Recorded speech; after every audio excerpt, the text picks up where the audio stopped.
Seduction places me in line. Read into a submissive side. A crack of her whip is fine. Latex rubber and light eyes. Cat o' nine tails that breaks me down.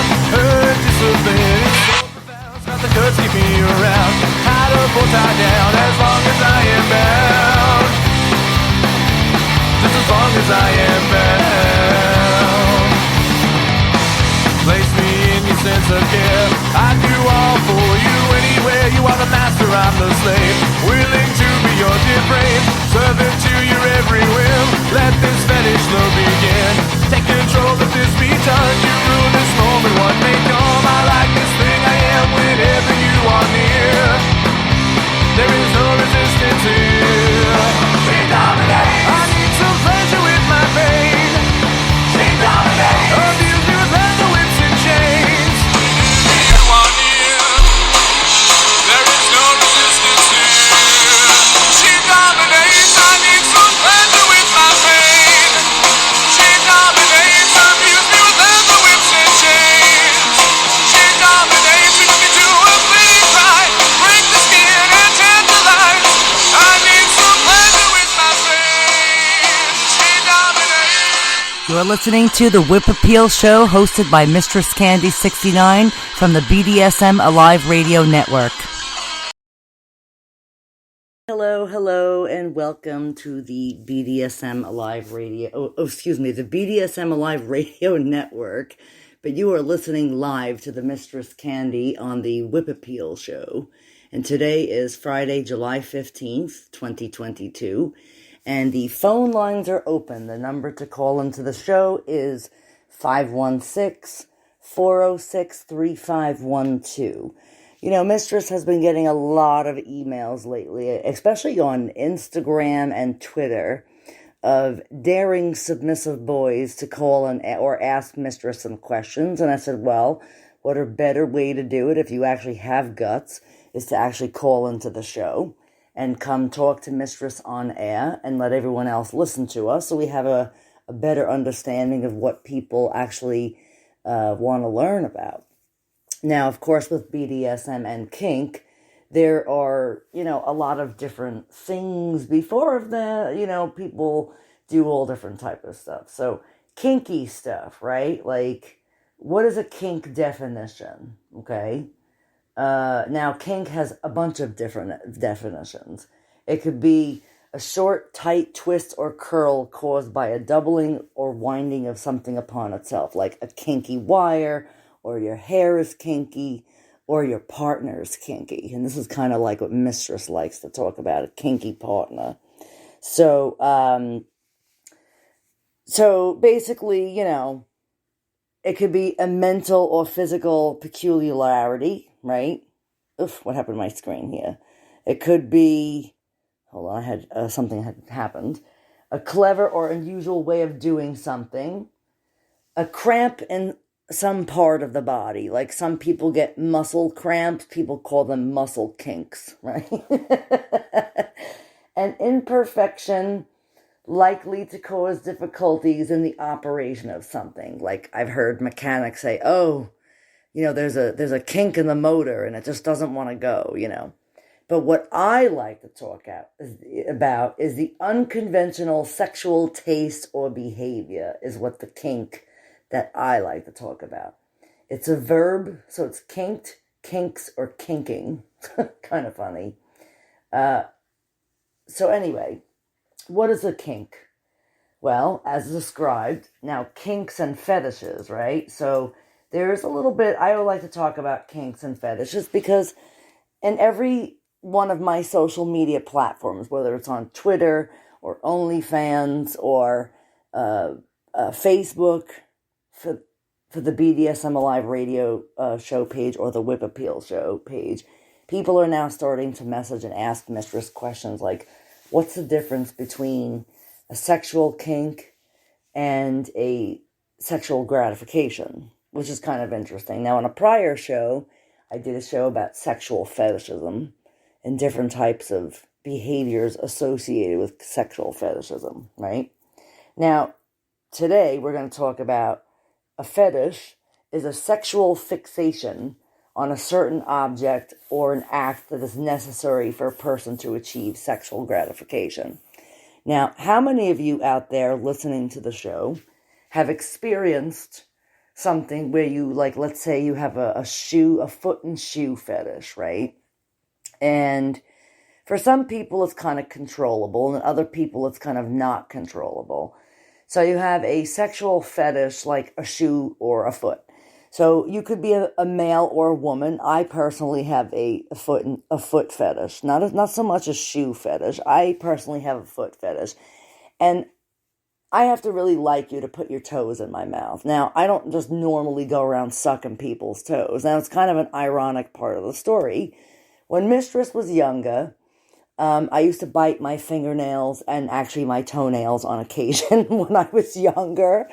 I'm still kind of flexible, but not as flexible as I was when I was younger. And I can remember my father and mother like scolding me for sticking my feet in my mouth and chewing my toenails. And I'm sure a lot of you are like, oh God, that's disgusting. But think about it.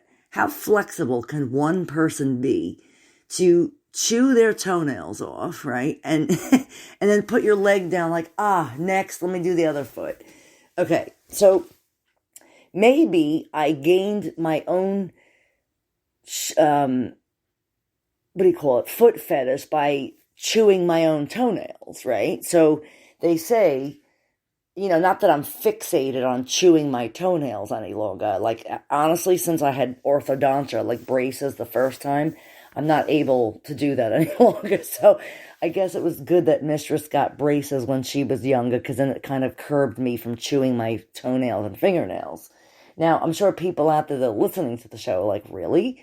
So by me, like, sucking on my toe to get it all nice and moist and then cutting the nail off rather than just soaking them in a tub or a shower, I guess to some degree I was kind of exploring my little foot fetish for myself. And then, of course, throughout the years, getting older, having boyfriends, very, very few of them I would actually put their feet in my mouth, like so. And kind of funny, the other day, I actually put my own foot in my mouth, and no pun intended. But anyway, so now when they talk about, people who have the sexual fetishes, like a cross-dresser, right? For instance, a cross-dresser it's a man who dresses like a woman for sexual gratification. Like, maybe he's one of these, like, useless kind of guys that, like, has a very mundane, boring 9-to-5 job, has, like, a wife and kids, and he kind of just, dresses up when nobody's around to kind of feel like he's somebody else, right? So by him doing that, or maybe he was I've heard in my whole 32 years of being a dominatrix, I have heard it all. I literally could write a novel about every single person that has ever crossed my path.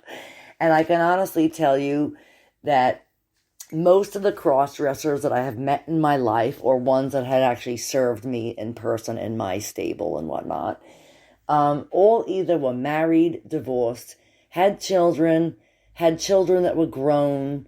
They kind of really are not with women. Their wives kind of, whatever the issue was, or they're still with their wives, but they're not really getting off on things with them. So they turn to wearing, like, women's underwear. Like, how many times I could tell you in my life from when I was younger and was a very avid phone sex worker, I would probably say 90% of my customers were all guys that secretly wore panties behind their wife's or girlfriend's back, and they were secretly sucking cock behind their wife's and girlfriend's back.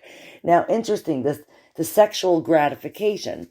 These are the fellas that usually start out wearing panties behind closed doors, kind of experimenting with, prostate play, like, diddling their own assholes with dildos to try to find their G-spot for the perfect orgasm. Now, some guys are into anal play and others are not, okay? So, it just depends. If you're trying to do it yourself, you might want to do some beginning stretching and gaping before you even consider, or anal training, considering before sticking anything in that tight hoo-ha of yours. I don't know. Sometimes I make myself laugh, I have to say. And actually, this is pretty good considering Mistress had a very shitty week. And laughing to me is like therapy. Actually, my therapy is to talk to all of you wonderful people who have been listening to my show for the past X amount of years. You know, Mistress is not new to radio. I've been on the radio airwaves since 2011.